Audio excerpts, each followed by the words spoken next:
ஒரு சைக்காலஜி. பிரசவ வலி தான் உலகத்திலேயே பெரிய வலி. உலகத்திலேயே ஆகப்பெரிய வலி பிரசவ வலி. அந்த வலிய மிஞ்சின ஒரு இன்பம் இருந்ததால தான் ஒரு பெண்ணு 2வது குழந்தை பெத்துக்கிறா. இல்லாட்டி எல்லாரும் ஒண்டோட கட். இந்த வலியை இனி தாங்க மாட்டேன்பா. ஆனா அந்த வலியை விட அந்த பாசமும் அந்த குழந்தையால கிடைக்கிற சந்தோஷமும் அவங்களுக்கு ரொம்ப பெருசாகுது. அதனால இன்னொரு வாட்டி செத்து பிழைக்க நான் தயார் என்றுதான் கர்ப்பமாகிறா.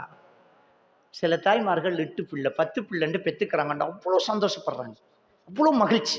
சாதாரணமா இந்த உலகத்திலே நம்ம பார்க்கிறோம், வேதனைகளை தாங்குவதற்கு அதுல கிடைக்கக்கூடிய இன்பம் பெருசாகும் போது சர்வசாதாரணமாக தான் இல்லையா? இதைத்தானே இஸ்லாமிய மார்க்கம் சொல்லுது. உனக்கு இந்த உலகத்துல சோதனைகள் கண்டிப்பா கிடைக்கும். அதான் அல்லாஹ் திருக்குர்ஆன்ல சொல்லிட்டான்.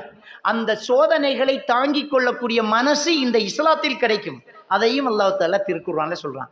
அது எப்படிங்கிறது தெரியாது.